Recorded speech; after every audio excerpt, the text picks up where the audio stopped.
नमस्ते बच्चों, Mithila commerce academy में आप सभी का स्वागत है। आज का ये वीडियो जो है वो बीकॉम फर्स्ट सेमेस्टर के स्टूडेंट्स के लिए है जिन्होंने अभी अभी एडमिशन लिया है और उनका एक बेसिक सा डाउट है कि जो बीकॉम फर्स्ट सेमेस्टर में फाइनेंशियल अकाउंटिंग का जो हमारा पेपर है वो पेपर कैसा है, क्या उसके लिए क्लासेस लेनी पड़ेगी, उसके लिए कौन सी बुक्स हमें बाय करनी है। तो ये सब एक बेसिक सा डाउट है, उसको आज के इस वीडियो में हम लोग क्लियर करेंगे।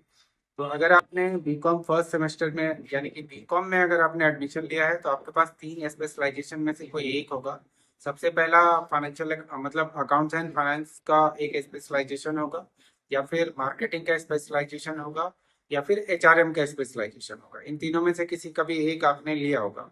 लेकिन इन तीनों में एक कॉमन पेपर है, वो है फाइनेंशियल अकाउंटिंग। तो फर्स्ट सेमेस्टर में जनरली फाइनेंशियल अकाउंटिंग रहेगा ही रहेगा आपका। ये पहला आपका डाउट है तो ये आप क्लियर कर लीजिए, रहेगा ही रहेगा। फॉर्म भरते समय आपने अगर कुछ स्पेसिफिकली इसमें डाला हो कि नहीं मुझे ये पेपर लेना ही नहीं है तो बात अलग है, लेकिन फाइनेंशियल अकाउंटिंग तो रहता ही है। अब बात करते हैं कि फाइनेंशियल अकाउंटिंग में आपको पढ़ना क्या क्या पड़ेगा, इसमें क्या क्या ऐसा कंटेंट है जो आएगा, और क्या इसके लिए कौन सी किताब खरीदनी है, और क्या इसके लिए हमें ट्यूशंस लेना जरूरी है या नहीं है। तो उसको आप क्लियर करते हैं। तो फाइनेंशियल अकाउंटिंग में जो आपका टॉपिक है उसमें कुछ टॉपिक जो है वो एलिमेंट से रिलेटेड है, मतलब बेसिक्स ऑफ अकाउंटिंग से रिलेटेड है। और ज्यादा क्वेश्चन भी वहीं से आता है कि बुक कीपिंग, अकाउंटिंग और अकाउंटेंसी में क्या डिफरेंस है। इसके बाद अकाउंटिंग के कॉन्सेप्ट्स और कन्वेंशंस के ऊपर बहुत सारे क्वेश्चन आते हैं, जैसे मनी मेजरमेंट कॉन्सेप्ट क्या है, डुअल एस्पेक्ट क्या होता है, उसके बाद जैसे बिजनेस एंटिटी कॉन्सेप्ट क्या होता है, गोइंग कंसर्न कॉन्सेप्ट क्या होता है। तो इन सब के ऊपर बहुत सारा थ्योरेटिकल क्वेश्चन आता है। तो 11th की अगर आपके पास बुक होगी तो उसका जो शुरू का टॉपिक है वही आपका काम आ जाएगा। दूसरा, अब प्रैक्टिकल टॉपिक की बात करते हैं तो प्रैक्टिकल टॉपिक में 11 से एक फाइनल अकाउंट टॉपिक है वो आता है। सिंगल एंट्री सिस्टम भी है लेकिन उस पर ज्यादा क्वेश्चंस जो है नहीं आते हैं। इसके बाद 12 से अगर हम लोग बात करें तो नॉन प्रॉफिट ऑर्गेनाइजेशन और डिसोल्यूशन, ये दो टॉपिक है आपका इसमें फाइनेंशियल अकाउंटिंग।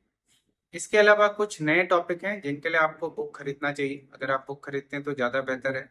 तो वो है जैसे कि रॉयल्टी हो गया, ब्रांच हो गया, हायर परचेस सिस्टम हो गया।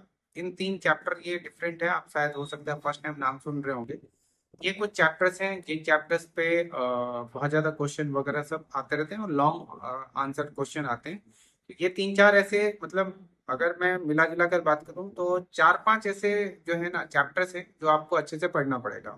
जैसे आपने 12th में जो डिसोल्यूशन चैप्टर पढ़ा होगा वही यहाँ पर भी है, लेकिन उसमें थोड़ा सा अंतर है कि डिसोल्यूशन अगर हो जाता है बिकॉज ऑफ द इंसॉल्वेंसी, किसी पार्टनर के दिवालिया होने की वजह से अगर डिसोल्यूशन हो जाता है तो क्या होगा, ये वाला टॉपिक पर वो आपको थोड़ा सा यहाँ पर ज्यादा पढ़ना पड़ेगा। तो कौन सी किताब खरीदें, तो किताब जनरली आपने जो यहाँ पे एस के सिंह की किताबें चलती है साहित्य भवन पब्लिकेशंस की, आप S B P D publication, आप सिंपल है दरभंगा या मधुबनी में रहते हैं तो आप किताब दुकान पे जाइए और उनको आप कहिए बीकॉम फर्स्ट सेमेस्टर का अकाउंटिंग का किताब दीजिए, वो आपको निकाल कर दे देंगे। वही किताब आपके लिए रहेगा, पेज पलटाएंगे उस पर लिखा रहेगा syllabus L N M U BCom first semester का syllabus, that is your book. उसी बुक को आपको खरीदना है। अगर आप बुक नहीं खरीदते हैं तो आप सिंपली बुक को डाउनलोड भी कर सकते हैं, पीडीएफ उपलब्ध है बहुत सारे वेबसाइट्स पे। आप सीए की भी वेबसाइट से इन चैप्टर्स के स्पेसिफिक पीडीएफ भी डाउनलोड कर सकते हैं, वहां से भी आप क्या कर सकते हैं, पढ़ सकते हैं।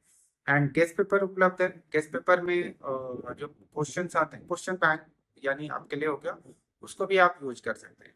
लेकिन मेरा सजेशन ये रहेगा कि अगर आप तैयारी कर रहे हैं बढ़िया से तो जो गेस्ट पेपर के थ्योरेटिकल आंसर्स थे ना उनको पूरा का पूरा याद नहीं कीजिए, आप उनसे एक आइडिया लीजिए कि आंसर क्या होगा और आप अपने शब्दों में आंसर बनाइए या फिर आप बुक से थोड़ा सा नोट्स बनाइए, तब जाके आपके मार्क्स जो हैं बहुत ज़्यादा अच्छे आएंगे। तो ये पर्टिकुलर जो है बातें थी BCom first semester financial accounting के बारे में।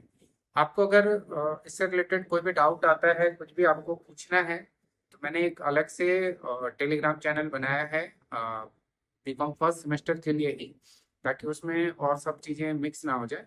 तो आपको अगर कोई भी डाउट आता है, कुछ आता है, तो आप वहाँ पे मुझसे पूछ सकते हैं कि क्या कैसे आपके डाउट्स हैं। तो जब कभी भी मैं फ्री होऊंगा तो आपके डाउट्स को जरूर क्लियर करूंगा। और मेरा मोबाइल नंबर भी है, आप चाहें तो उसको से व्हाट्सअप करके भी पूछ सकते हैं। तो आज की इस वीडियो में इतनी ही हम लोग बातें करते हैं, फिर नेक्स्ट वीडियो में भी आगे बीकॉम फर्स्ट सेमेस्टर अकाउंटिंग और अदर सब्जेक्ट से रिलेटेड बातें करते रहेंगे। आज के लिए इतना ही। Thanks for watching this video. Good bye.